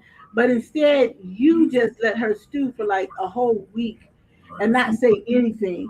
And a woman, when a man does not call you back in like 3 days, especially 7 days, you're like, okay, this is done. This is done. And so when you finally call her back, he was like, oh, wow. Good to hear from you. I didn't think I would hear from you anymore. I mean, I've done that a couple of times. So that And then once we have a conversation, then I lay it to you because that's totally disrespectful. Totally disrespectful. Now, my question is, if he said that he loved her, and do you think the next thing he would have to do in order to even try to get back in her good graces, I think he needs to come with a ring. If you don't come with a ring, it ain't happening. Nothing's happening with this relationship. Other things. So, just praying for them and also how I show up for them. Well, what that may look like. Obviously, she wanted interaction shorter than a week, and he thought a week was a good enough time to allow things to debrief. But do you think if he's trying to get back with her, do you think that he needs to come with flowers? Not gonna work. He said flowers not gonna work. Flowers, candy, that ain't gonna work. So what do you think if he's trying to get back and good with her? What do you think the next step for him would be? Conversation. It's not about things. It's not about stuff, and it's not about something you can do. It's about having a conversation to reset. It's about conflict resolution. It's about her being able to express, listen, if we're going to establish something for the future, then I don't need to think that you would think that this is a good idea.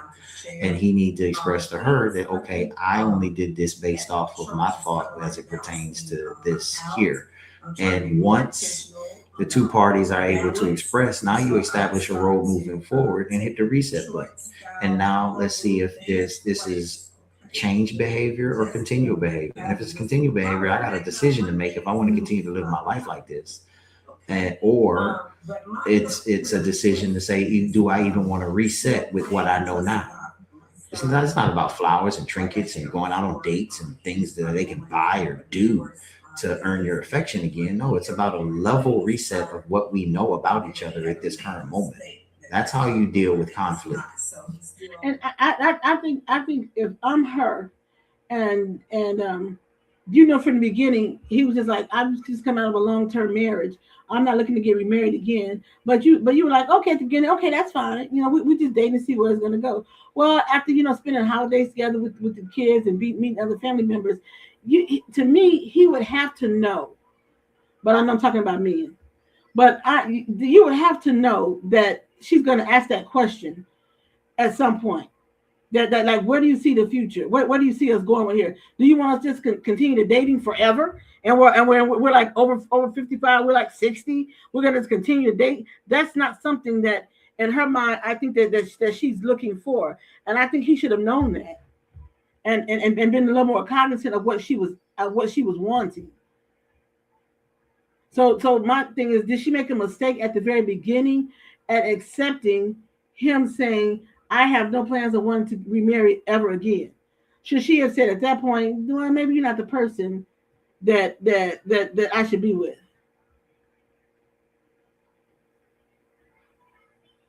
I think Dr. Fight is, he always doing two things at one time.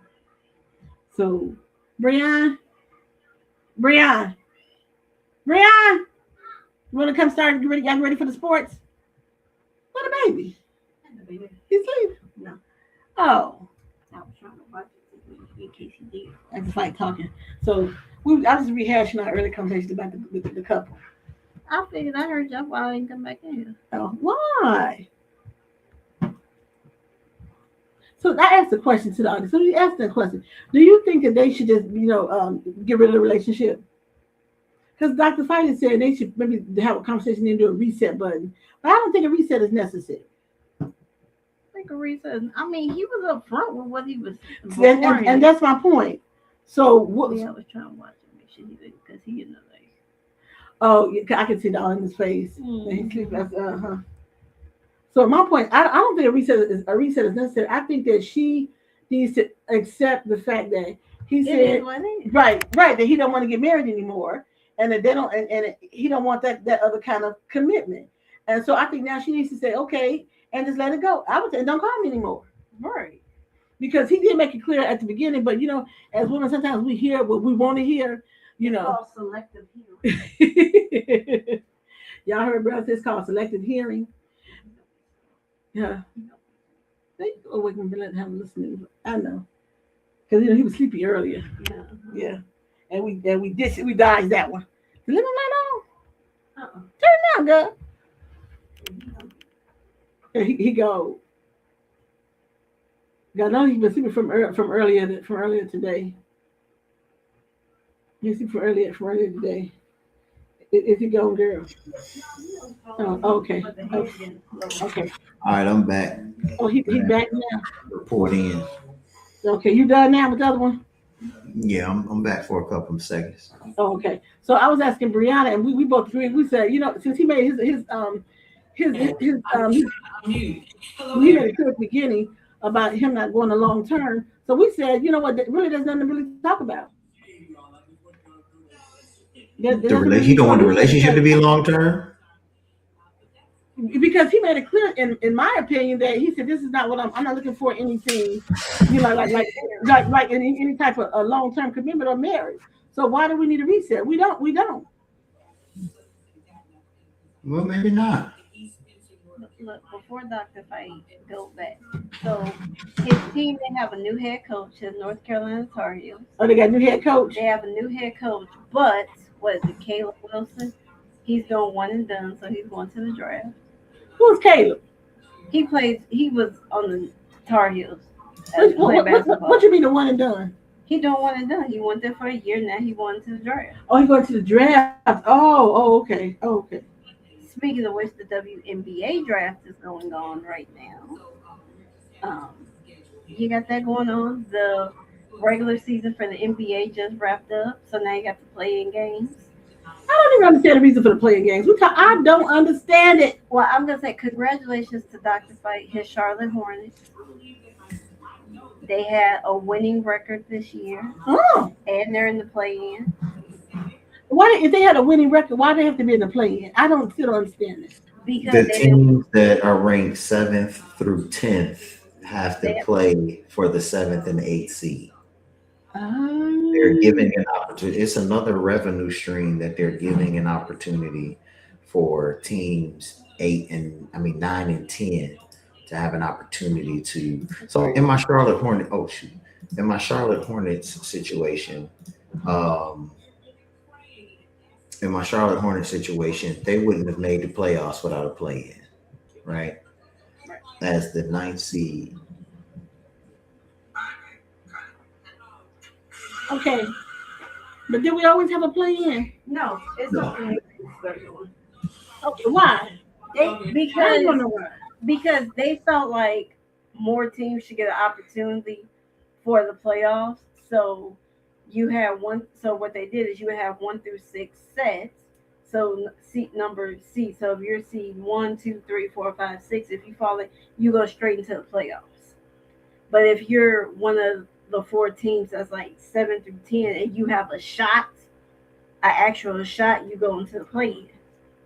But excuse me. But I thought every team before the whole play-in stuff, I thought every team was in the playoffs, and they and you would take like the lower. No, it's the top 8. So you get 8 teams from the West. You get 8 teams. That was before the whole play-in stuff. Yeah, before the whole play-in. So if they weren't one of the top 8, then they were just up for the rest of the season. Yeah, they were out. Oh, I think they should have kept it that way. More. It's not more engaging this way. It's annoying. No, I'm saying it comes down to a dime or a dollar, because all the playing games, because they come on, I believe tomorrow. No, or they come on Wednesday.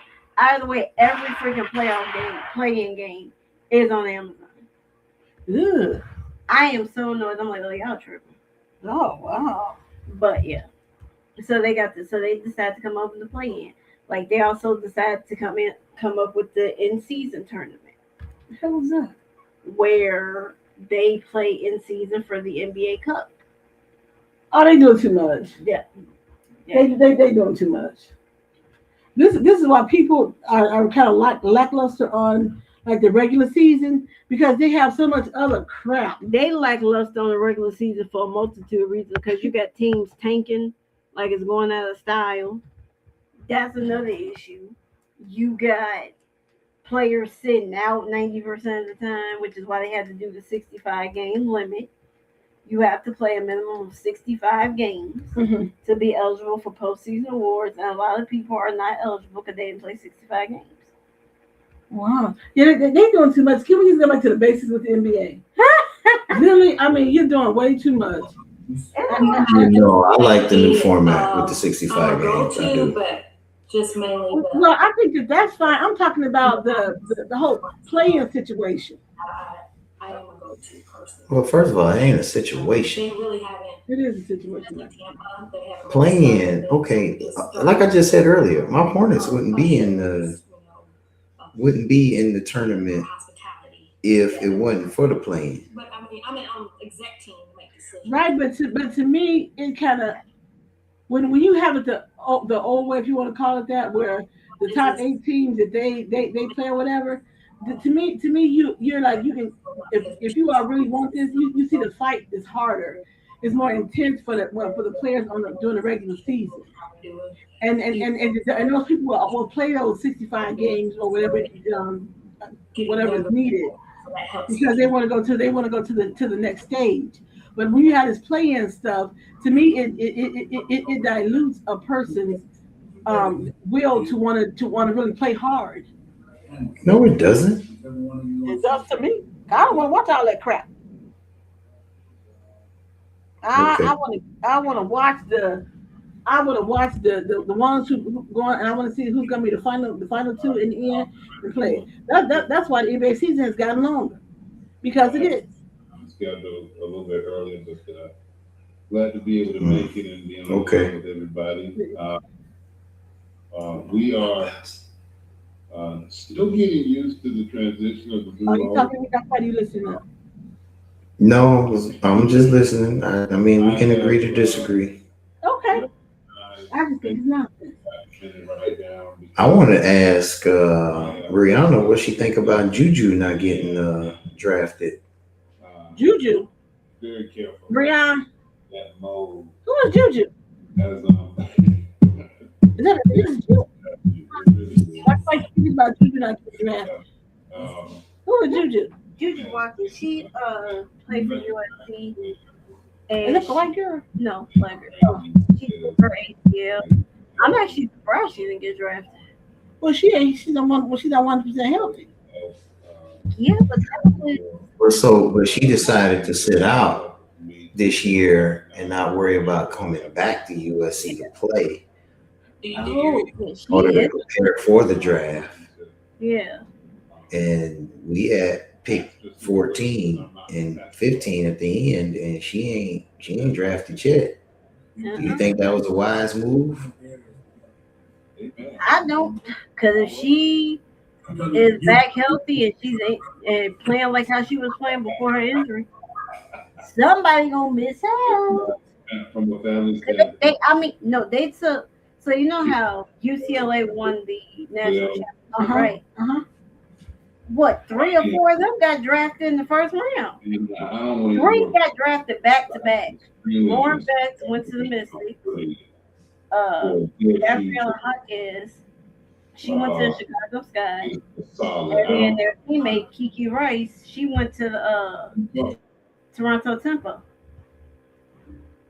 But since she has an injury, she's saying that I'm going to sit out and heal and get better, and then come back and then maybe get drafted. Then is that what she's saying? No. So what it was that she got injured the previous year in the NCAA tournament, and so everybody thought I think she was fine to come back to play, but instead of coming back to play for USC, she made the decision to sit out to focus and prepare for the draft. Oh. And so what Dr. Fight is saying is that he's actually surprised she's still sitting there.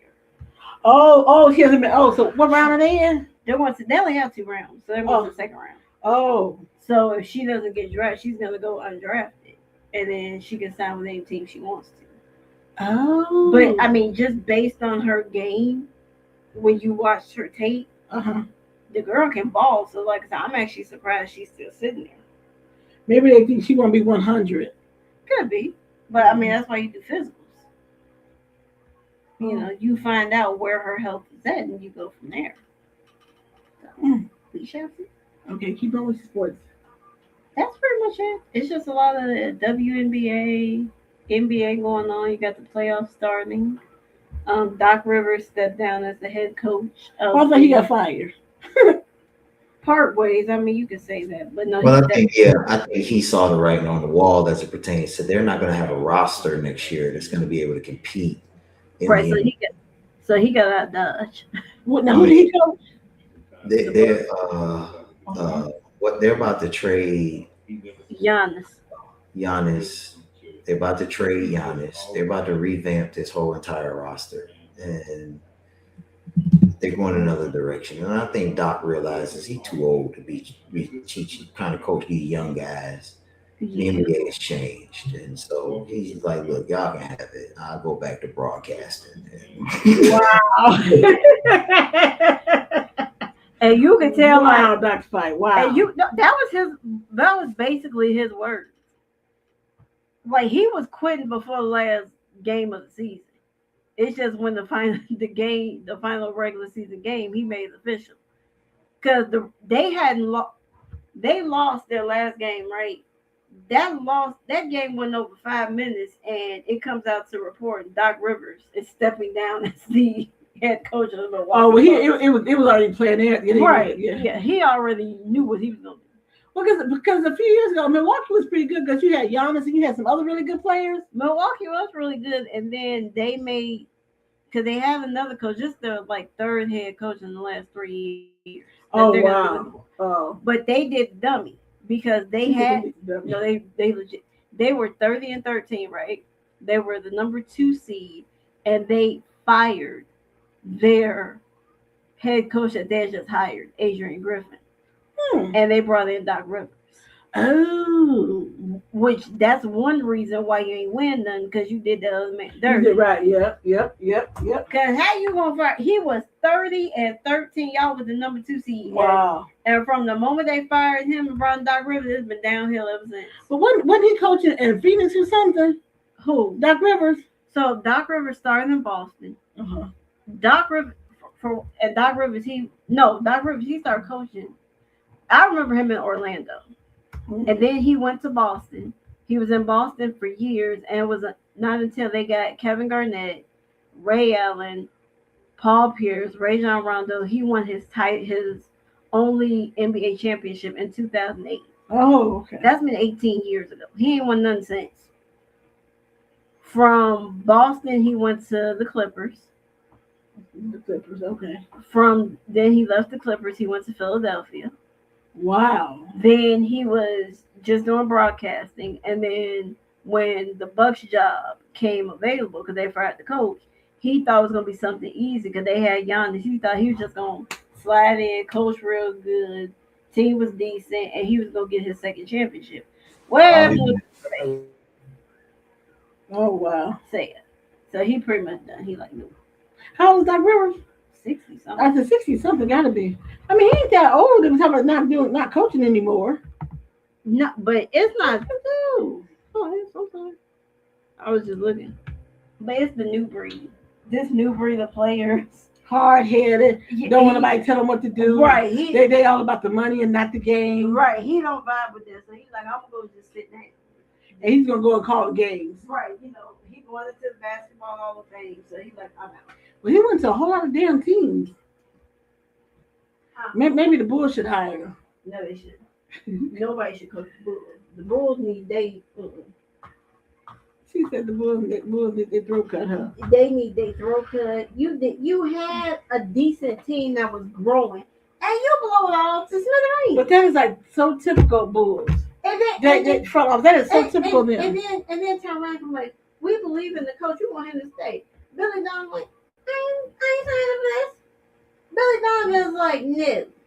And if Billy Donovan step down, I do not blame him because that's some bull crap, and they know. Right, you brought him on, then you stripped the team down and nothing. Then expect him to rebuild the team from the ground up. You were doing halfway. You were doing decent because you were probably gonna be in the play-in because you were in the East. So, but they still were doing good. You trade all of our sides. You got a bunch of guards and a bunch of second-round picks. You ain't get first-round picks. You got second-round picks. Like, no. I mean, yeah, he probably got a good contract anyway. Right. So I'll be like, what the hell is this? I'm Right out of here. Right. Then turned around and did all that. You fired the front office, but Billy. If Billy Donovan don't get fired, he should quit. He when he meets with the owner, he should walk in there like, I quit. Well, how much was his contract worth though? I don't know, but the Bulls can afford it because the Milwaukee Bucks. Look, Doc Rivers stepped down, and he's still getting paid his full 8-figure salary for next year. Ooh. All right, you guys. Dr. Fight stepped out of the room, but we're gonna wrap up for the rest of the day. Did Dr. Fight a message for me? Oh, here you go. We're gonna wrap up for the day. Dr. Fight, thank you for popping in here. I know you're doing double duty. You know it. So I know you. But so we're gonna wrap up for the day. Go finish your meeting. Peace. That's it. You know, I say peace to head grease. So it's good for Dr. Fight. So Dr. Fight, hopefully we'll see him next Monday. And the weather it's gonna be hot again next week. Yep. Oh God. Okay. Well, maybe we'll have on. Who's that? Okay. You guys enjoy the rest of the week. I think you guys will see me back here tomorrow. Lord willing with the artist, but I will message you and I'll let you guys know. In the meantime, enjoy the rest of your week. Stay cool when you have to. Stay warm when you need to, because we in the Midwest, so it's gonna be hot for a couple days and it'll be cold. So dress appropriately. Well, right now, I want to kick off our spring show with my spring look. Well, I will say this much: we are definitely getting kind of spring weather, which don't typically happen here. Normally, it kind of goes from normally in April it's still like really cold. Yeah. And you still have like a coat on. So now I told you I got on my spring dress. I got. We're actually getting. It's actually saying April showers. And then, boy, is this showering. I mean, I guess we need the showers because the trees need to finish coming to life. The grass needs to be green. Your trees don't need no more. She got the biggest trees I've ever seen. No, that is not true. I'm just saying, the one tree that's like the little baby one, that was the size they're supposed to be. But she gave the other one these big old sticks of food, and they look just like the food she gave. They're huge. I'm gonna have to trim the bad boys down. They big and tall. She got to trim off the top. That's the problem. That's at the top. Yeah. I just I got to decapitate them a little bit. These are the biggest trees I've ever seen. But when trees first start getting their leaves back, they aren't they so pretty with all the white blooms and stuff. It's very pretty, but it's also very big. Yeah, my neighbors are probably glad. They're like, damn, she trimming the trees down. Yeah, I'm gonna have to work on that. Yeah, she gonna because I ain't climbing no tree. Now what? No, we have to think to cut down some of the branch. Maybe I need to do some trimming. That means we gotta bring out the trusty saw. I'm not climbing. No, you get the climb. We just cut it. Well, no, the bottom part is not. It's the top part. No, I gotta bring the tree people out to cut the top part. We can climb up there. We didn't even have that damn tall. So no. When the trees look over the house, there you go. But sometimes you get a breeze. So when even when it's blowing hot air, you get the breeze. I am completely in agreement with it. All right, you guys. Okay, there you go. We love you guys. Thank you guys on TikTok. TikTok don't know how to cut me off, I think. they cut me off. I was like, what the hell is this talking? So anyway, we should have a guest around. I will let you guys know. We had a good conversation today. Let me tell y'all something before y'all go. People who dating interracially, I know y'all gotta have some conversations. You gotta have some real serious conversations, and they need to happen in like that first them first few weeks. Yeah, anything after that, you looking for trouble. And look, in my instance, I didn't rush in the day I was here. Oh, thank God, because normally I have to cut her head off. Well, I was on vacation from other week. So no, we look so cute. Look at her. Y'all see, look, she got on her peach, and I got on my peach and some other color. This was kind of an accident. I didn't think she was gonna have this. Oh yeah, I had to get ready for spring. And right now we got a nice breeze flowing through. Oh, thank God it was hot. It was hot, yeah. Okay. Talk to you guys later. See Make y'all. sure y'all like and share. Peace out. Dr. Fight said, what did he say? Oh, he did the sound. I don't know. Okay, there you go. Peace out. Love you. There we go.